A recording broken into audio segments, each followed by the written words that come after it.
Tango 1 at the top, we're at pop-up vehicle. 10-4, Tango 1, you have control. Tango 1 copy. Stand by. Stand by. Integrity, passion, resilience. That's what this place was built on. That's what our community is founded on. Don't act like the example, just be the example. This is the home of the greatest fitness community in the world. We're trying to create strong, able bodies, resilient to injury with a gas tank to get shit done. If there's one thing from this podcast, it's about taking immediate action. Find the problem, fix the problem. This is your opportunity. It's either a hell yes or a fuck no. It's that simple. You're ruining the Tango 1 podcast. Now is the time to take action.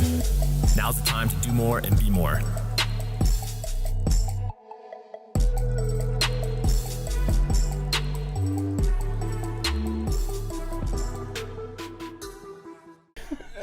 We are live, just so you know. Perfect. As he sips on his first margarita, I should say. Yes. First margarita. So, Cheers. Welcome to the Tango 1 podcast, everybody. Cheers to you. My guest, Kyle Gregoire, he is a very, very interesting man. We'll call him one of the most interesting men I've ever come around, which is exactly why I want to have him on here today. He's a personal training client of mine, but more so he's become a friend and a mentor. He's got an extensive background in all kinds of things, and that's where I want to go with this whole thing. Actually, is why I wanted to have you on here. I want to talk to you about like being an entrepreneur, education, and all these kind of things that we talk about on a daily basis in the gym. So welcome. Thanks. And we'll try and keep the laughter to some sort of minimum so we can actually talk. But most of our sessions, an hour long, it's just a laugh every morning. It's fantastic. Yeah, I've been trying to not talk to you for the whole week because I didn't want to waste anything on this. And just so you know, Kyle is the number one complaint guy for the podcast with the sound of this microphone. So if he's not loud enough today, it's on you. Got it? And Irv, where'd you get the glasses, man? I like it. I mean, yeah. So let's get rolling. So Kyle is a prankster, and that's what we were starting to talk about. But we'll get into that a little bit earlier. So tell me a bit about Granulum and how you got to be there, because I know it's a very maybe twisted story, but you had the traditional education, and then so I'm a mechanical engineer by education, I guess. If you want to know somebody's an engineer, just wait a minute, they'll tell you. Started out at Ford.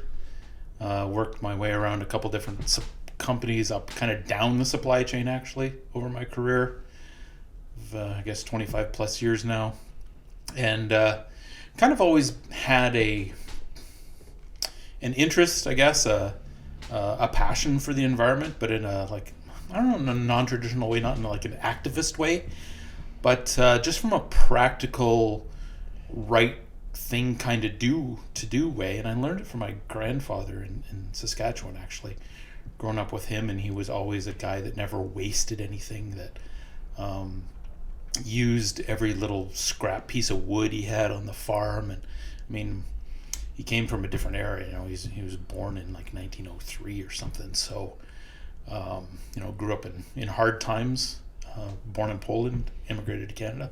Really struggled as a young man making his world his life on the prairie. So he left nothing to waste, and I think that you kind of just absorb that without knowing what it is. So it's always kind of been in the back of my head. So as I went through my career, I focused mostly on polymers and elastomers in my background, but a friend of mine worked for the University of Waterloo, commercializing patents that professors there developed.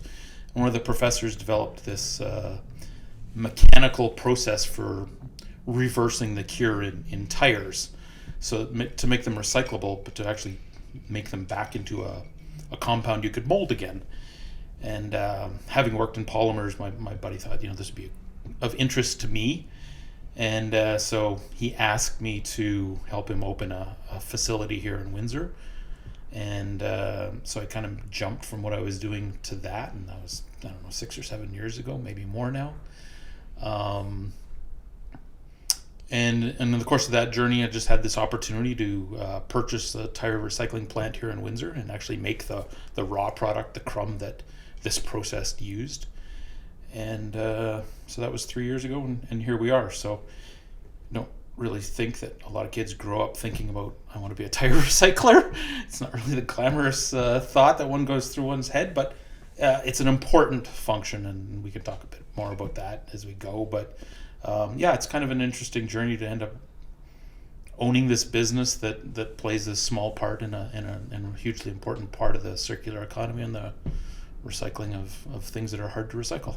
Yeah, we were talking before we got on the set about, and one of the things we've talked about lots of times about, like, how business and what you do for a living and how you can give back to the world in like its own little way. Like, what good are you putting out? And I like to believe that I'm helping people to get fitter, so they're healthier, they stay longer, they don't, bear down the medical system.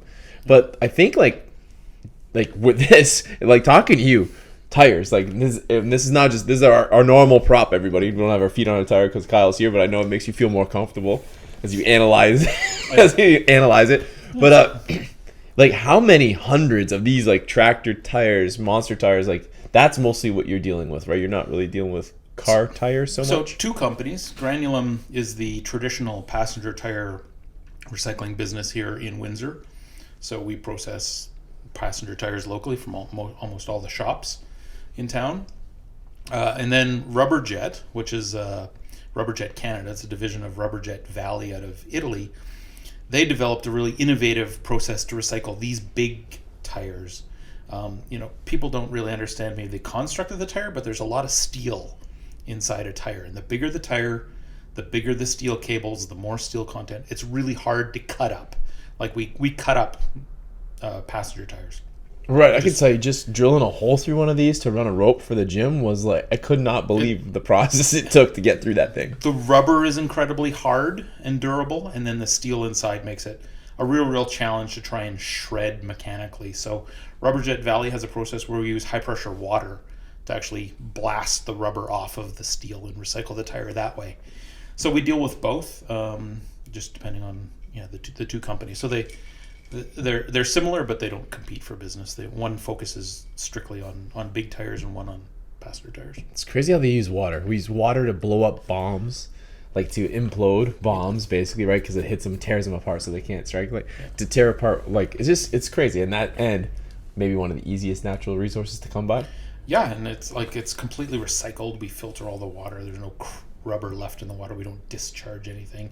It's at room temperature. It's inert. It's just super high water pressure, so high that it'll disintegrate the rubber, but not high enough that it'll cut the steel. So we have completely clean rubber. There's no other contaminants in it, and it's a really novel way of taking care of a really difficult thing to recycle. And we focus on the mining sector for that process, because mining tires are the biggest of the big tires. Biggest tires in the world are literally 4 meters high.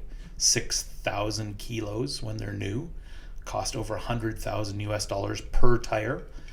And what do you do with something that big, that tough at the end of its life? So that's kind of where Rubberjet started its investigation of technologies to address those in particular, which was really interesting to me.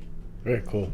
So at some point, like you go through school as an engineer, and probably just like a lot of your classmates, you end up working, like you said, at Ford, and I know you were doing something with the design of cars and things of that sort. So how, like, at some point, and I would assume that job probably pays decent, like at some point, how did you decide, like, hey, I'm gonna go? Like, I had to make that tough decision too, and I wonder, like, what drove you? Was it the boredom of the job? Was it like wanting to do more for the environment? Like, what was it? Or a culmination of probably a lot of things. I had no desire to be an engineer. I didn't even know I grew up in a very small farm town in Saskatchewan. No idea what an engineer was. I never met one. Like, the word, everybody thinks you're a train driver, right? So A train driver. as a kid, I had a passion for and I could see you driving a train, just so you know. Thinking about it Give now, it would one have of been these. the worst choices, I suppose. But no, I was good at art, actually. I mean, I was a good student, but I really loved drawing. My dad was a truck driver. And so I used to go on long road trips with him, and a lot of time spent in the truck, I'd just draw, because he got nothing else to do for hours on end. And so I kind of got into a passion of drawing vehicles. And I decided kind of at an earlier age, I want to be what I know now would be called a stylist. But, living in a town of 800 people in the middle of the prairies in the 80s, went to the guidance counselor and said, hey, I want to draw cars. I want to make cars. And you go to an old catalog, old calendar for for a university, and she looked it up and said, oh, mechanical engineer, designs cars, gears, blah, blah, blah. She said, oh, well, you should be an engineer. I went, okay, I'll be an engineer. And that kind of went in the database and locked it in. And I just decided at that point, I guess I'll be an engineer. So met my now wife actually in my final year of high school. I moved to Edmonton for grade 12. That's where my dad was living at the time, and thought I would go to University of Alberta. And I met my wife, who's actually from Windsor but was living in Edmonton at the time, and she said, oh, if we want to design cars, you should go to the University of Windsor. Windsor's the auto capital of Canada. And I went, okay, where's Windsor? Like, never heard of it other than She could have Windsor told you to go Salt. anywhere, you would have gone. as a Fair as an point, yeah. 18-year-old boy. Exactly. Yes, I will go there. Yes, Sure. that's a great idea. Good thing she had good advice, though. Yeah. Yeah, so I decided, okay, well, that's the automotive capital of Canada. I want to design cars. I'll go to University of Windsor for engineering. And so I did. And I distinctly remember the moment I was in one of our early, first year's all general. Everybody takes the same courses. And I don't know. We were doing something with basic gear design and some simple calculations one day. And the prof was kind of a nice guy. And I remember sitting there going, well, this is cool. But I asked him, like, when do we get to the design part, like the drawing part of all these courses? Because everything up to this point has been math. And he's like, what do you mean? And I said, well, I want to design cars. I want to draw cars. I'm an engineer. I'm in engineering for that. And he goes, nope. wrong program, buddy. And again, at that point, this is 91, 92. I started school in 1990, I guess. There's no internet to consult to understand this kind of things. But as it turns out, one of the 3 top automotive stylist factories for churning out designers is in Detroit. It's the Center for Creative Studies. Didn't know. I got close, but I didn't know that at the time. But at that point, again, I'm there on student loans. I come from a pretty modest background. I'm paying my own way. I can't change programs. I've set my path now. Happens to be I'm okay at math and okay, good with the curriculum. So I got my degree, and my best friend at the time, his dad worked at Ford, so he got me a job at Essex Engine Plant as a co-op student, and I worked my way through that. And I backhandedly and actually ended up working in this styling studio for the '99 Mustang through a program for young engineers at the time. So I kind of got to do what I wanted to do, not actually as a stylist, but I was working right in the styling studio with the stylist, and there was just like 6 or 7 of us that worked in the studio at the time, and those guys saw that I could draw a bit, and I got to go to some of their classes. They were actually teaching at CCS for as grad students, and they were the superstars of the world as automotive stylists. Like, it's harder to be an automotive stylist in the world than it is to be a professional athlete, and you don't know that at the time. But you think, how many car companies are there, and then how many studios each of those car companies have? You're talking about 50, 60 people at any one time in the world. They're stylists. It's the elite of the elite. Like, you have massive design talent, which I did not.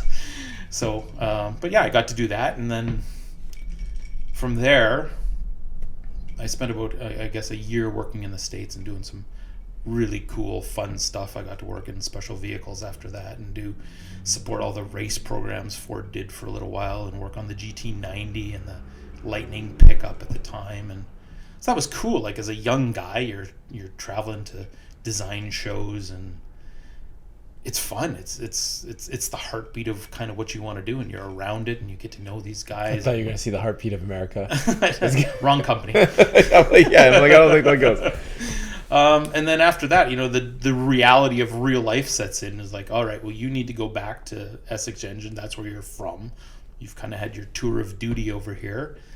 And I went back to the plant, and they said, all right, this is kind of the end of your 2-year internship. What do you want to do? I said, well, I want to go back to the studio. I loved it there. And they went, yeah, you're going to work in the plant for the next foreseeable future. We can't see how we can do that for you.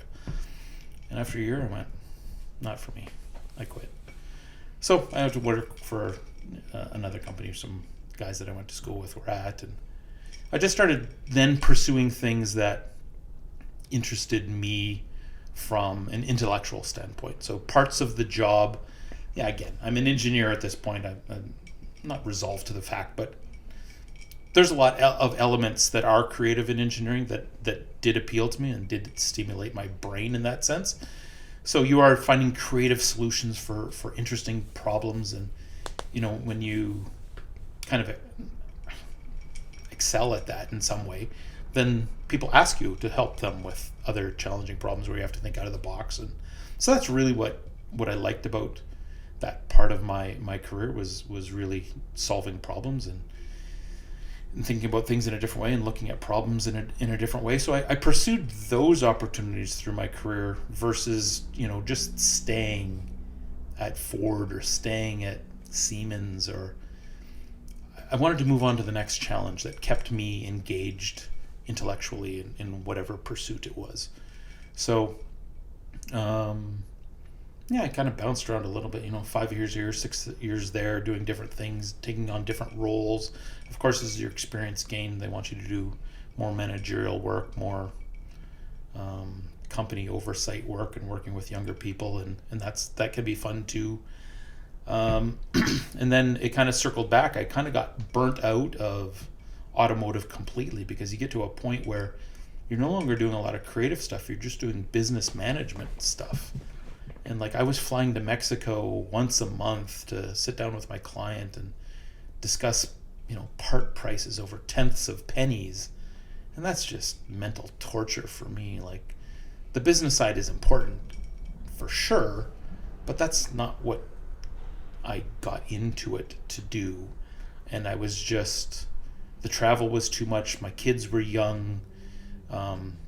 Going back and forth to Mexico a lot. That's where most of my clients were at that time. It just kind of starts to grind on you, and you don't see the purpose in it anymore.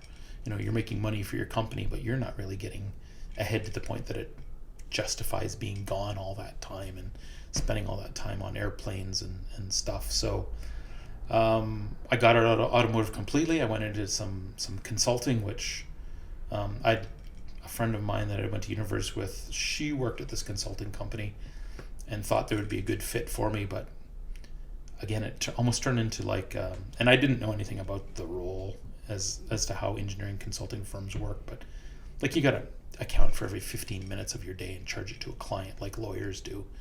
And again, that was so much administrative work and seeing business in a different way that it didn't suit me. So when my buddy called up about this tire recycling thing, that's interesting, that's new, that's revolutionary, that's something I could really sink my teeth into, and here we are. Here you are. and at some point you decide basically you got to go all in. I'm gonna assume that this is a rather big investment. The projects, the place is huge. Your time, not even financial investment, even just your time, your commitment to be completely invested to get this thing going, because it was basically from the ground up, right? It didn't really exist. Yeah. From what I've known, you had one little machine. Yeah. Exactly. The tire recycling business in Windsor before was hit and miss, but it wasn't run the way I see a plant to run. I see it as an automotive plant. You run production. You turn the machines on. You don't start them. You don't stop them. You try and meet your customers' expectations in terms of throughput and efficiency and everything. And the business just wasn't run like that before for all kinds of reasons, and that's fine, but that's not why I took it over. It was a huge investment in time. It's definitely hats that I had never worn before. Owning the business, having my own employees, as you know, making payroll when you first start. Yeah. It's all consuming. It's 24/7. I think you always hear this said about people when they start businesses and after the fact, if you knew going in what it would take to do this, you would never do it. You go in with an ideal and a focus on a goal, but then there's so many other elements around it that are required to make it successful. But isn't it weird that we would think that, and I would agree, however, I would never go back. Yeah. If I knew what I knew then, what I know now, I would not have probably done this. Right. However, being where I am and having been through it and done this, and wherever we are and on our way, we're both, this is not the final stop for either of us, but like I wouldn't go back. I'd still like be happy to make that jump, I guess. Like I wouldn't change things. Maybe a couple fucking things here or there for sure. Yeah, for sure. I would do things different, but you're right. I mean, it not the autonomy portion of it, because you can maybe have that in a lot of different roles, but knowing that success or failure, good, bad, indifferent, you've built your team, you're seeing people succeed.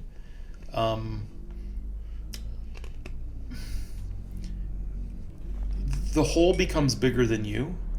You see people that invest themselves into your business's success.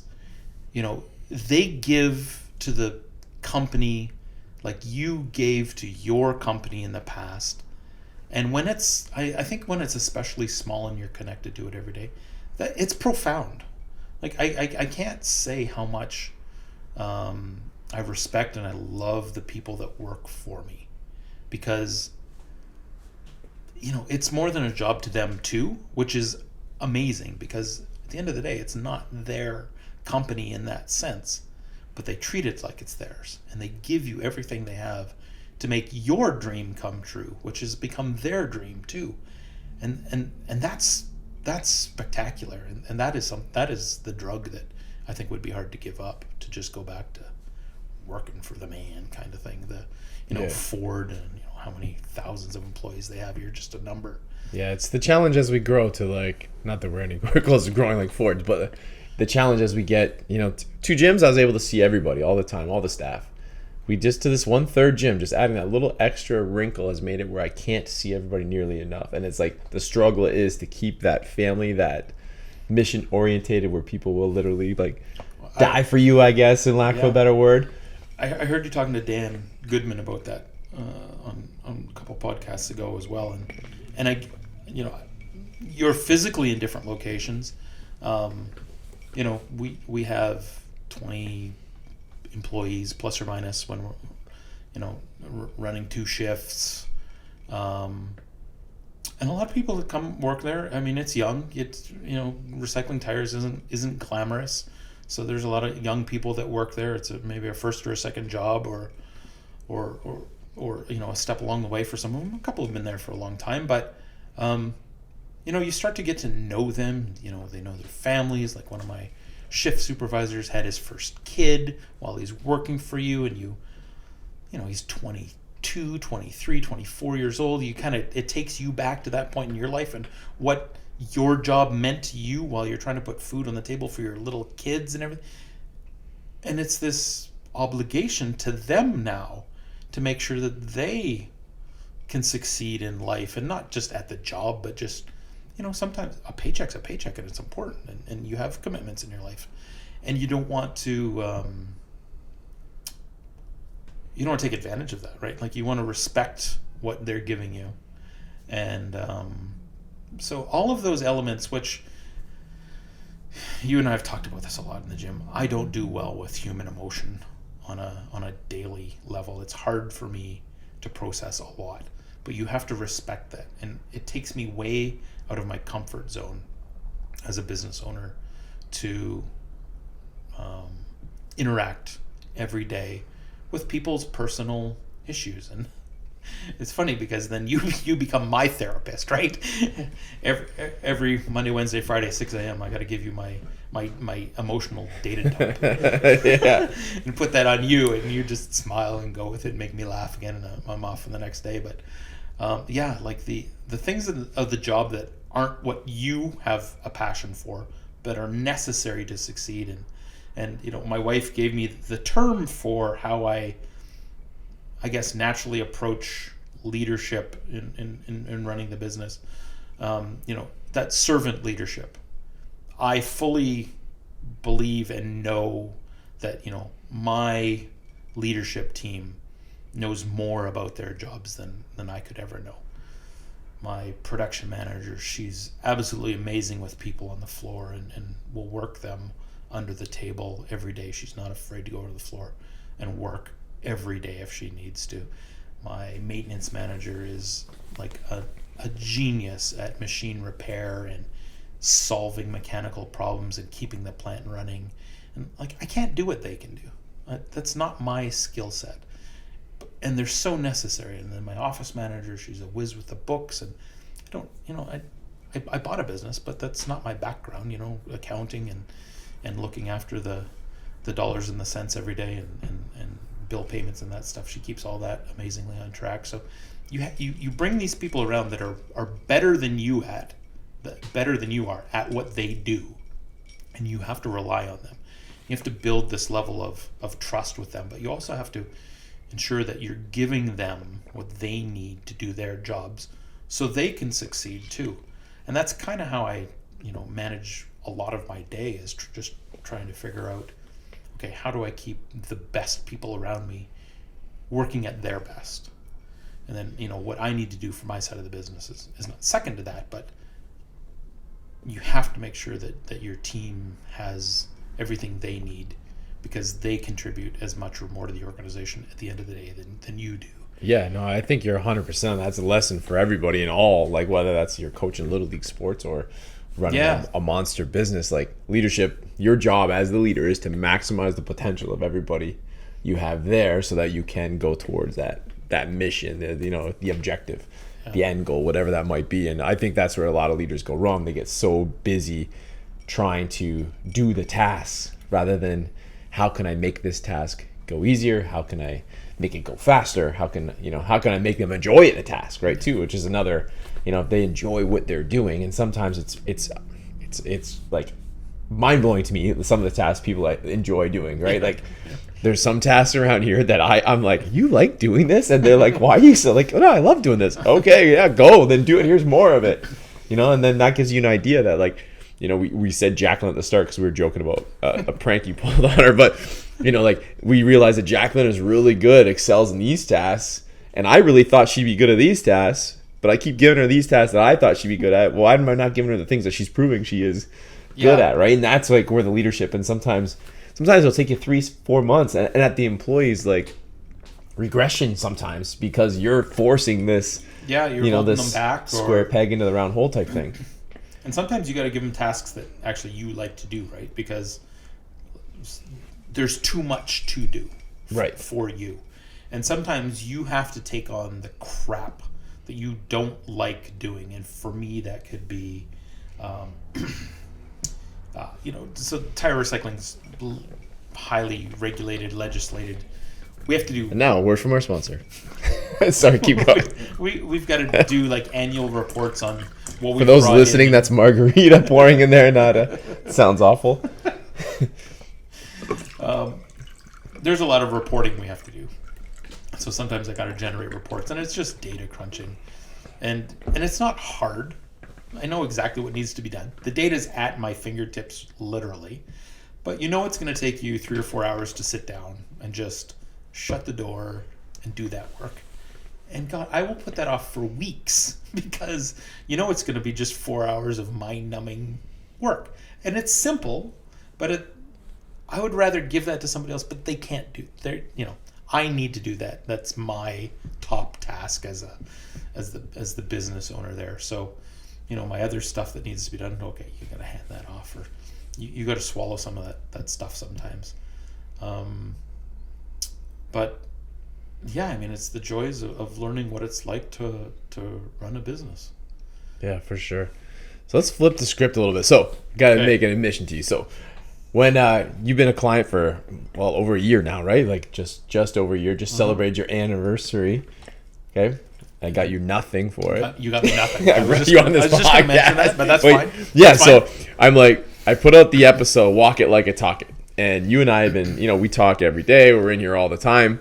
And I knew that you and I had contradicting opinions on a few things. The vaccine, COVID, some of those things that were really hot button topics that you and I trained all the way through, like during this. Yep. And I really did my best, just like you said. I don't want to talk about religion or race, or I do my best to kind of avoid those things with all clients, not just you. But then I knew that you were listening to the podcast and this episode was coming out, and we just said what we thought about a lot of things. Yeah. And I remember thinking, man, I hope he doesn't listen to this episode. And then you sent me a message, hey, I listened to episode whatever number that was, and I was like, oh no. And we got lots to talk about on Monday, and I'm like, oh, that might have just ruined this relationship. Right? But then you walked in, and this is what I love about you, I guess, is that like you walked in, you're like, man, that was so awesome to hear you say this or hear you say that. Did you think about this? And it went from me, like I came in, and that's just shows us as humans too. We build these stories up in our head that we're gonna have this big encounter when it actually turns out to be a positive encounter, and probably made us closer friends because we have better discussion and more open discussion. So like I was super nervous about that to go when it came out in front of you, and then when you came in that next Monday, it was like I went home to Danny. I'm like, oh, it was amazing. I did the best training session, and since it's been even better. So I respect that about you, and I was worried about that. So that's what it comes down to, though, and I think that's okay. So you sent me that speech from the general, whatever. I don't know his rank. Yeah, I think it was a general. It was a speech that's been going around everywhere. You've probably seen it right. If you travel in my circles. Yeah. If you're on my side of the. So the guy got the Vimy Memorial Award, a Canadian general. And he gave this speech about how to make Canada great again, which, the phrasing just is, it's annoying. But I get his point. And some of it's, I think, in my opinion, comes from a man that has lived his life in the service. But I respect wholeheartedly the fact that he has lived his life in service to our country. A bit of his... Some of it I wouldn't agree with completely, but the thing that touched me the most about it was what he talked about, the lack of thought most people give to serving your country, and not in any grand way. It can be volunteering at your local soup kitchen or animal shelter, or it's giving your time to something bigger than you. Maybe something that doesn't really directly affect you personally, but affects the lives of other people. And those kinds of thoughts, that position in life, certainly I know you agree with because of what you did for a living before this.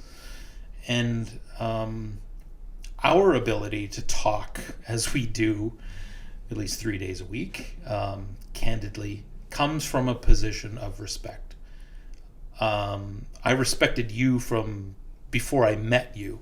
So when you have when you start a conversation respecting the person across from you, whether that discussion devolves into something that you fundamentally disagree on, you can have a respectful conversation.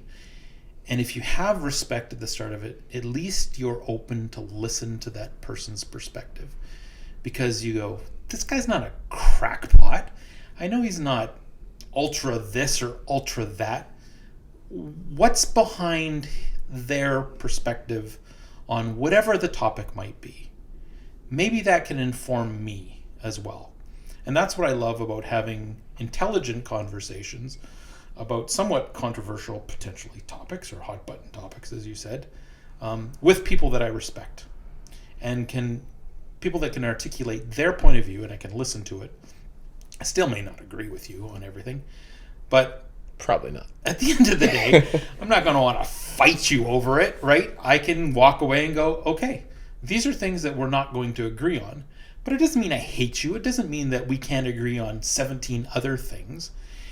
And that's where dialogue in the world in general, I think, has stopped working on a fundamental level. And that's, it kind of goes back to some of the things I mentioned in my little type up yesterday for you, is with my own kids, and that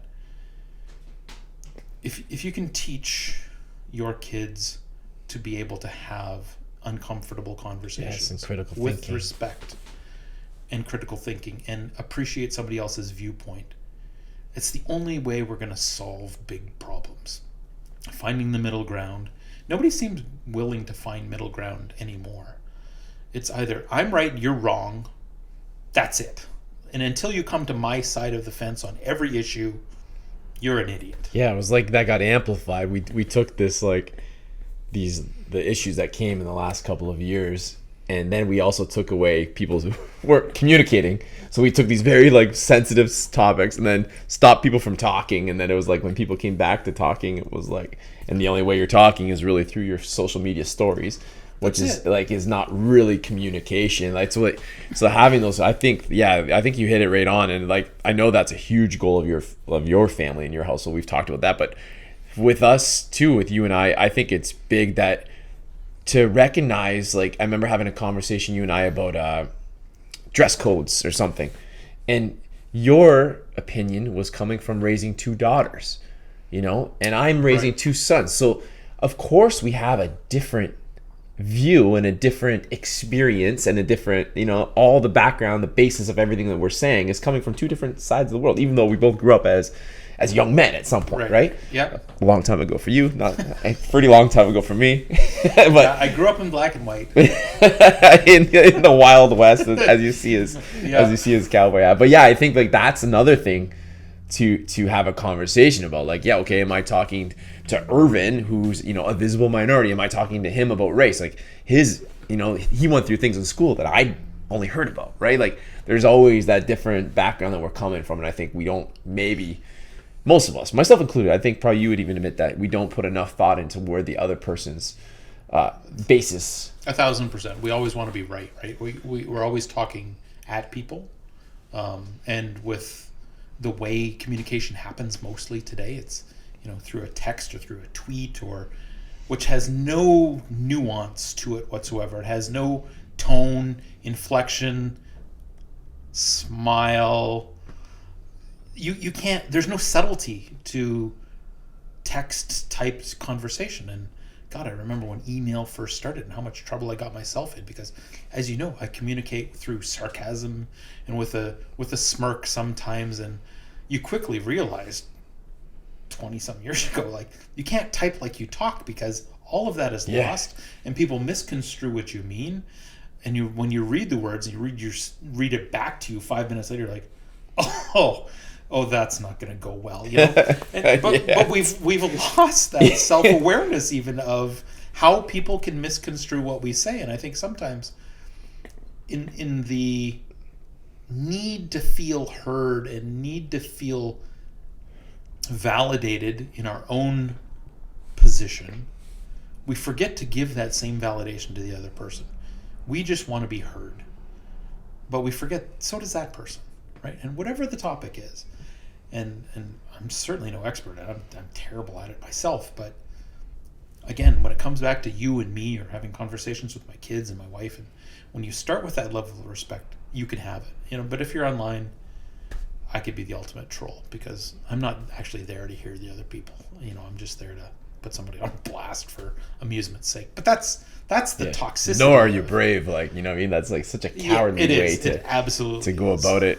You know what I even found with the mask, like when I decided to take my mask off, it was one, I didn't believe in it, but like another thing behind it was like you said, I was finding that I was saying things to people in the gym and they're looking at me like looking like they're gonna cry after, and I'm like thinking like, that's what I haven't changed. I talk the way I talk. And I'm like remembering, like, usually when I say these things, there's a giant smile happening at the same time. And now people aren't seeing that. And I'm like, you could lift a little bit heavier, or like, what? Did you not sleep last night? And people are like, oh, I'm like so taken back by my comments. Like it just shows. And now that's just us in person. And like you multiply that when we're going to be on a text message or an email. And text messages, like anything remotely sensitive these days, I either send a video message or I like get on a phone call, because it can be, it's far more nuanced than what words can convey being typed. So yeah, I mean, back to that episode that you referred to. I mean, I loved it, because I think if I remember right, it was you and Danny talking about a number of different topics. And yeah, I don't necessarily agree with you on everything, but like who does? But it doesn't really matter, because it gave us something to talk about okay, why do you think this way, or why do you feel this way? And I think there is always common ground for the most part on a number of of these topics. And as long as at the end of the day we can walk away and respect the other's viewpoint as to why you believe or do what you do or think, and vice versa, then we go on living our lives, because my choices don't necessarily affect you and yours don't affect me, and would I do it the same way? No, but that's okay. That's what makes, ultimately, at the end of the day, that's what makes the world go round too. Yeah, and it's, you know, that with the cancel culture and everything that's happening, it's made it so that it's very hard to have true friendship and conversation, because you stay so surface based with so many people, because people are, that was kind of the point of that episode, was like Danny and I had these conversations in our garage because we're the people we trust the most, you know, in this world is your spouse, probably, right, for most part, right? But we have these conversations, but we're terrified to have them in front of people. I'm terrified. I have a forum to speak opinion and to get people to listen and to engage, but I worry about what I say on here because I'm gonna get canceled, right? Like that. I'm trying to get away from that in my life. It's not gonna be and I'm trying to make it also so it's welcoming.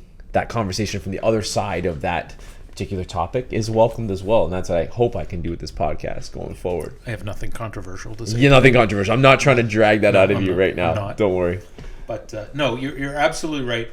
I think I always think back, like, if the media that exists today existed when I was young, and it was focused on me, which, why would it be? I'm nobody. But I mean, I can't imagine being a young person that had any attention focused on them. And think of the stupid shit we did when we were kids. You learn so much through your mistakes. And I think young people today must walk around without knowing it, because they don't know any different. But we can see the difference between their world and our world at that same age. They must walk around like having to be in bubble wrap all the time for fear of being canceled, of saying something inappropriate that they can't take back because now it's been recorded or uploaded, or the magnification of your mistakes as a young person, or not as a young person, but as a celebrity, or as a leader, as a politician, whatever the case may be. One false move and you're done. Like, you must live in some sort of bubble of fear sometimes, and that's no world for us to make progress. Like, you have to be able to learn from your mistakes. And certainly I think there's a much better job being done today of pointing out those mistakes, but they need to be pointed out in private versus the public humiliation that so many young people go through. It could just be in your own social circle. It doesn't need to be media or celebrity or fan gossip or stuff. But just think, like, you and 20 friends all share some social network, and you say or do something stupid or offensive, or you make a bad joke. God knows I've made 1 million of them in my life, right?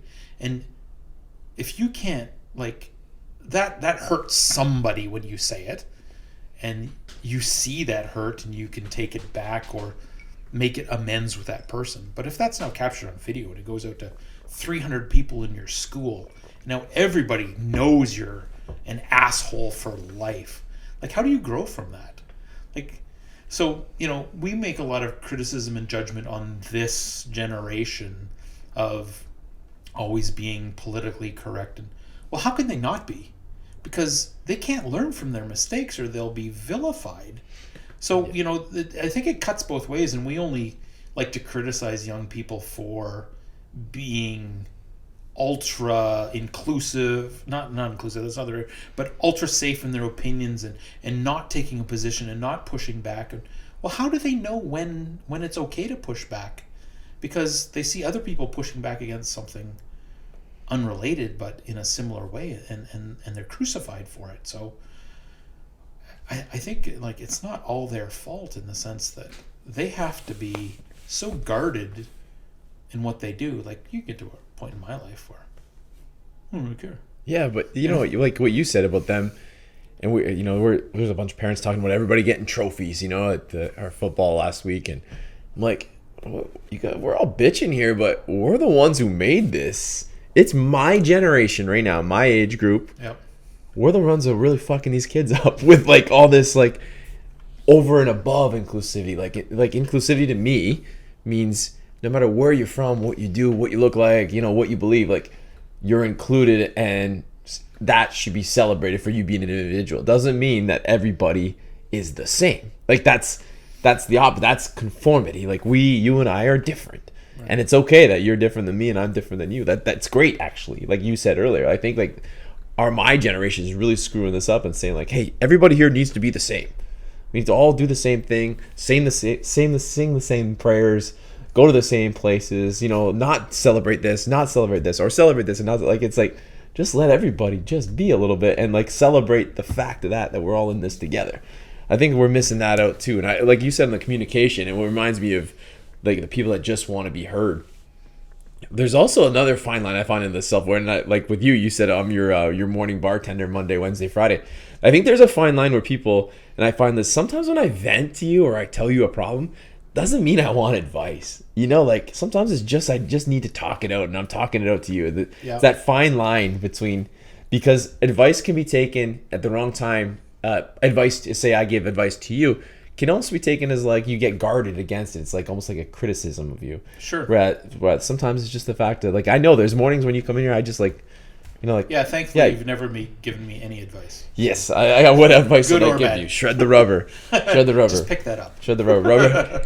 I could have made a very very poor joke about rubber there, but yes, never been my thing. So let's just leave it at that. Move on. But yeah, so like I think that's a fine line. Like, not everybody needs advice all the time, like, or your opinion on the matter. It's just like let them talk. And you have done a great job in like immediately. I don't know. Like you said, it's been just over a year, but for whatever reason, the second I met you and after one conversation, I'm like, I can trust this guy, and I just come in and.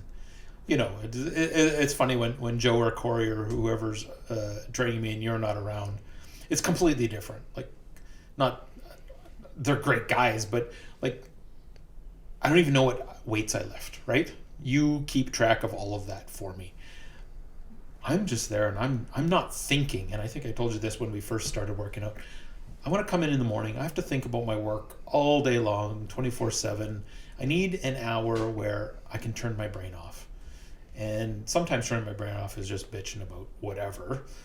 And you're just like, yep, let's keep going. And it is so wonderful to be in that. And I feel so comfortable. And it sounds a bit soft, but like it's a safe place for me to come in the morning and just get done what needs to be done for me physically and mentally without any of that, and it's done. And I probably tell you the same stories 5 times in a month, and you're just like, yep, that's like it's you do an amazing job at that, and that's why I absolutely love coming to this gym. Well, I appreciate that very much, and like a lot of that is like I've said it on the podcast, fuck all for a SWAT guy. Like, at the end of the day, all that stuff that's weighing you down, and like it is what it is, and your goal is to lose a little bit of weight, to get a little bit healthier, to live a little bit longer.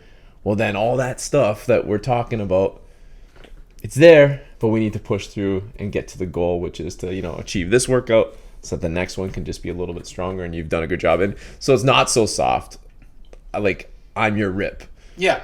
Right? But you're not my Beth. You're not my Beth. No, so you're... I think we've discussed this already. I'm Yes. officially the governor. Yes. Yellowstone, the best show on TV. The best show. He wears the governor hat.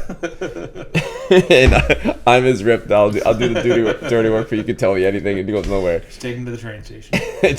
And there'll be a few people going there. Let's talk about you. So let's talk about your fitness a little bit, man, because I know you're coming off the 6WT where you lost a little bit of weight, which was awesome. And I think there's lessons to be learned from other people who would listen to this podcast, because you were one that you were here. We put the work in 3 days a week, and you admittedly weren't, the nutrition wasn't something you were really spending a lot of time on. And once you kind of dialed that in, that's the key ingredient, man. It's like making chili without the chili powder. You know, you got to improve that taste with the chili powder. And once you started to really boil down on what you're eating, and then when I saw that happen, you started really watching what you were eating, and then all of a sudden you had this extra motivation. You started doing extra work, and it's just become like it's your thing now. Like now you are dialed in. Yeah, I guess it kind of goes back a little bit. Other than the sugar-free margaritas we're having today. These are sugar-free. They're calorie-free, which is amazing. Yeah, Danny. But no, I think it kind of comes back down to a bit of the personality I have about how it takes a little while for me to get fully into something, but then when I'm into it, I'm all the way in. And I don't want to talk too much about the spectrum, but that's just kind of the way I work. Plus, I do, oddly enough, I hope this camera's not adding 10 pounds. We've probably added 100 pounds. A few years back, not that many years back, but I was actually doing a lot of triathlons and like half Ironman triathlons. And I hurt myself training for my first full, and a few other things, life events happened shortly thereafter. I lost my dad, and I kept eating like I was training for triathlons, but I was not. And I just packed on a whack load of weight. And then we moved to Amherstburg, and you and I ended up meeting through Sawyer. Thank you, Sawyer. Yes, thank you, Sawyer. And I just got to the point where enough was enough physically for me. The job was super stressful. I'd taken over Granulum by that point, and I needed something. I needed an outlet for that stress, because I knew a heart attack wouldn't happen probably. So we started the gym, and it's funny, like living in Amherstburg now for about 4 years, I'd driven past this gym multiple times a day, and sometimes in the summer, you got your door open at the front, and I'd see people running around the block, but I'd never been in a gym like this. And from the outside, it's a little intimidating because it seems like hardcore, right? You don't see any fancy machines when you look through the window. You don't see people just going for a little jog on the treadmill. People are picking shit up and putting shit down and putting in some work. And from the outside, initially, I thought, I don't know if that's for me. That might be just a bunch of meatheads in there kind of thing. But then I met Sawyer, and she told me about you, and I was living out here, and we tried the Movati thing for a little bit when we first moved out here because it had a pool, and it was more attuned to what it was kind of used to with multi-discipline training for triathlon. But it was nothing. It's a treadmill, and I got a treadmill at home. I don't need that. So when I started here, boy, the perception is not the reality in such a great way for me, that you are so awesome to work with, and the people that come to this gym are so nice and so personable and so supportive, and there's exactly the opposite culture of what that stereotypical, what you would think in a meathead gym would be like. Not that there's meatheads here, but you know what I mean? Like what it looks like from the outside. Led is, by meathead. Okay. I don't take that as an insult. That's a compliment. You know what I mean? Like it's not yes. just a bunch of fucking gorillas like trying to outlift each other, and you suck and I can bench more. It's so supportive, and everybody's nice, and it's been great from the second I started. Now, that being said, I wasn't quite yet in the headspace to do everything that I knew needed to be done. And that's the nutrition side. And that's been the struggle of my entire life. It's also why I love doing triathlon training so much, because you can eat whatever you want with almost no consequence. But, I paid the price when I stopped training, but I kept eating. And so I love food and I love cooking, but I was paying the price for it. So getting back into regular training was important, and it was hard to groove with the changed responsibilities of my life. So I think you were kindly patient with me on that. You and Danny both told me what I needed to do, and it wasn't anything I didn't know what I needed to do, but emotionally I wasn't in that headspace yet. And then after about a year, I think it was the fact that I went, okay, I've been here a year. And I know I'm stronger than I've ever been. I'm lifting more weight than I've ever lifted before. And I've never tried to be strong in that sense. I've always done sports that require lean athletics. So whether it was hockey as a kid or volleyball in high school, university, or then, triathlons later in life, that's not any place to be carrying around a lot of muscle. But I knew I was stronger, but I was also still heavier than I'd ever been. And that's not where I wanted to be. And I knew that wasn't good for me long term. I'm not 25 anymore. 29. It's crazy. Well, I think with you, there was a big turning point. You came in one morning and you were really tired. I think we ditched your workout about 3/4 of the way through, which we do. I do that with clients all the time. I think it should be done. I think sometimes we get too stubborn. It's like, this is what we planned and we're going to go with it. We ditched, we had an espresso, and you started talking about a friend of a family friend who you have seen, and you kind of saw yourself in that person and being in a very, unhealthy state. And It felt like right around then was when it was like you started to get this little bit more of a drive. And I find as a coach, it's hard to find that what's going to be the spark. I know we need to do this, but what's the spark? Because, and that seemed to be a real turning point. So I think people when you see somebody who's, whether it's financially or emotionally or health, physical health, if you see somebody that either you envy in a way, for lack of a better word, or that you feel pity for, you can use that as a very good starting point. Like, instead of feeling pity, feel like, hey, I'm not going to let myself become that. Or in the envy way, it's like, you know what, instead of being envious, what is this person doing that I'm not doing to get there? And I think that was a mixture of what happened to you from what I saw. Yeah, and like I said, after being through this for a year and making muscle strength gains, but not ultimately losing the weight that I want and know I need to lose, you're like, okay, you can't do this half-assed. And I know what I have to eat properly, and I know the changes I had to make out in the kitchen to reach my goals, but I just wasn't ready emotionally yet to make that commitment, because it is a commitment, and it is, it does require some discipline that impacts the choices you make socially as well as, privately. You go out for dinner with friends, well, you got to make the smart choices. You got to stop the drinking so much. You got to dial it back. You have to go back to that guy I was 7-8 years ago during the triathlon training that was uber disciplined in what I ate. But it is work to do it, because I don't have it grooved like you do. Like, I did do a lot of the exercise to enjoy food. Well, you have to put that off now to get back to where you need to be physically. And I just wasn't quite ready to do it. But like you said, there's a couple of outside motivating factors that said, all right, you can get up at 5:15 every morning now. You've been doing it for a year. You can make this shift, that last movement in your eating in that. And yeah, I was ready for it. So it's not always been nothing but positive motivation here too. And I love sitting down with Danny, and she tolerates my bad sense of humor for a little bit, but then she gives me the medicine that I need, and ultimately I know I'm going to get, and that's why I want to talk to her in the first place, just to have it repeated again, and put that in the file and commit to it again.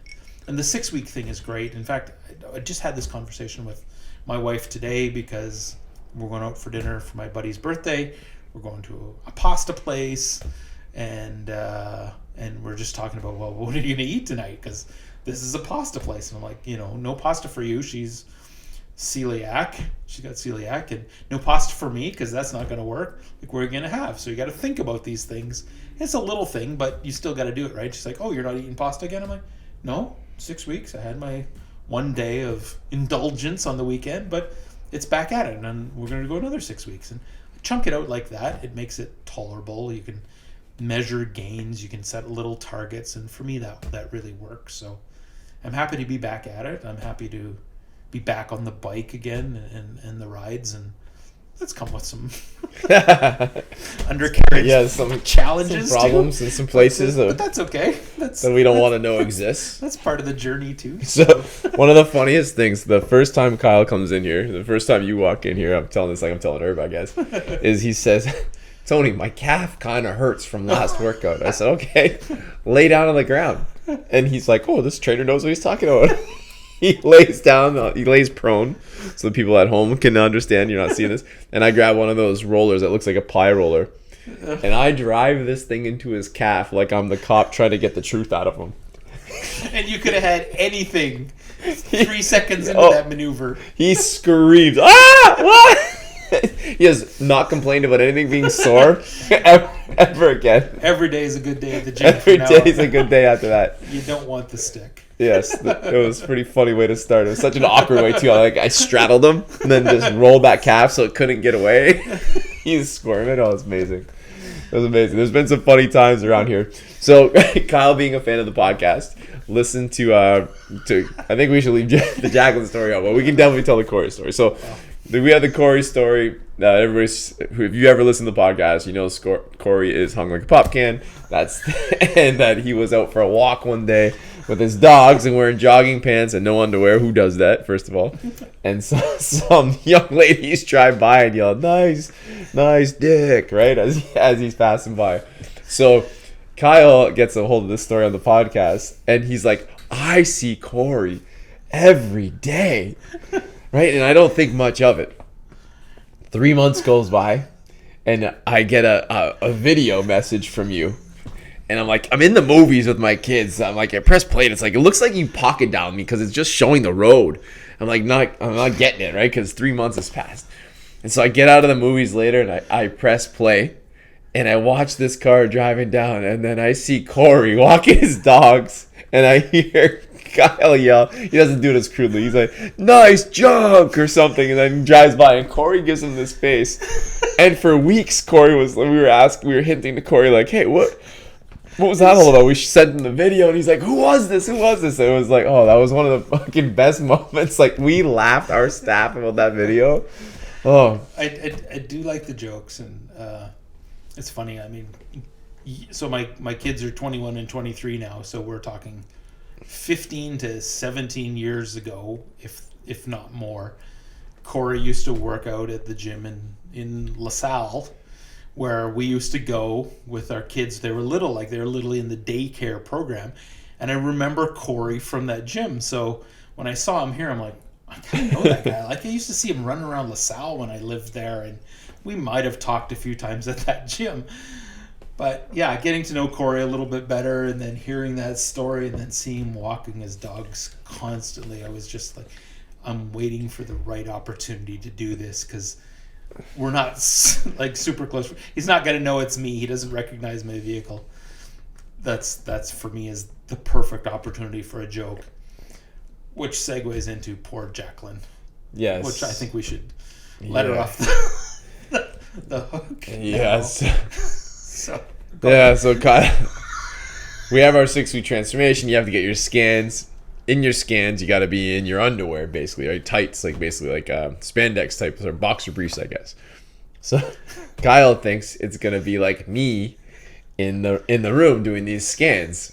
Hopes it's gonna be me, apparently, because what do you do? Because we talk and I'm an asshole and it's gonna be funny. So if I'm going to strip down to my boxers in this big, beautiful body that I have, he needs to suffer the consequences of having to look at this. So make my appointment, go to the scan, and I'm laughing the whole way there.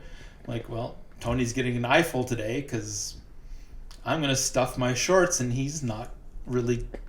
we're going to see what he's going to say. So we get to the gym, and I go into the room, and there's Ben and Jacqueline, who I don't really know. I know her name, but like, I don't know her, right? You're committed. You're pot committed. I'm not super pot committed at this point. But I had gone for a scan back in April at Ben's studio, and it was just Ben, which is awkward enough, but fine. So we go into this gym for scan number 2, and Jacqueline's there, and she's not leaving.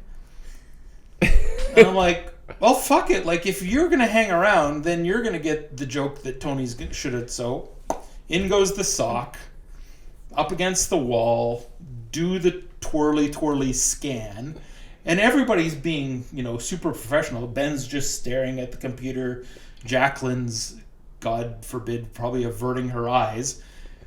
I'm like, well, this is maybe going to be funny, maybe not. I don't know. And then Jacqueline's like, all right, I got to take some pictures. I'm like, what the all right, take some pictures. Our before and after pictures, just so you know, professional pictures. But not anything that I was really expecting. But the joke's now going better than I really expected. Although, you're wearing black shorts and I can't really see what's being revealed on the camera or not. But then the scan comes through and it's perfect. It is Magic Mike. So Jacqueline comes to our team meeting, and I know now he's like called me like giggling like a schoolgirl about what happened. I thought you were gonna be there, but I went with it anyway, right? And I tell Danny, of course, who also loves practical jokes, especially this variety, and we now in the meeting say to Jacqueline, "Hey, did Kyle's last scan, I said I was there for that one. It was super awkward because he's like very, and she's like, what? And then Danny's like, oh yeah? Oh really? Right? Like Danny's like provoking. and Corey. Right, and Corey, of course, is like, what? No way, right? He's like all into it because he wants to be the only pop can on the block. So this joke goes on, and to the point where Jacqueline's like, listen, you pay me to be professional. Of course I wasn't looking. And then she has a peek at the scan later. She's like, oh my God, right? So we let this go for the whole 6 weeks. And we're supposed to tell Jacqueline this week. She doesn't listen to the podcast, but maybe I'll just send her a little blurb. And then I got to follow up with the after scan too. You're like, well, I don't know when the joke's going to end, so... Well, the problem is, enjoy. If we don't admit this right now, you would have to forever stuff your pants at any event. Now on. But now I'm a little, I think I still have to, just to preserve my own... dignity, my own ego, because truth is not Yeah. Well, I wasn't gonna go there. Everybody's gonna be looking now. I wasn't gonna go there. So Jacqueline, I'm sorry. I just thought if you're sticking around for the pictures, then I'll give you something to talk about in the meeting, nonetheless. Yes. So on that note, it's been a wonderful episode.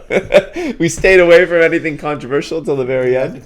Nothing controversial. We're going to have you back on next time, and you're going to get a little bit more into depth about some of these things. I'll turn this tire into something useful again and get you a proper coffee table. It is nice. It is nice, though. It is nice. It's like, what, 300 pounds maybe? Yeah, maybe. Yeah, we could take that down, no problem. Yeah. Not today, please. No. Not today.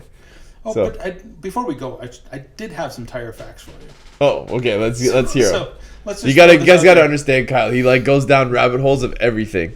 Just people always ask about tire recycling and how is it really that big of a problem? And people don't really. They're ubiquitous. You see them everywhere. We have an amazing recycling program in Ontario, so tires get recycled within a few days of it coming off your car. But to give you an idea of how big an environmental problem tires are, everybody's poster child for the harm we're doing to the environment today are plastic water bottles, right? This is everybody understands that they're floating in the ocean, they're recyclable, but they're not recycled, and it's a crazy number.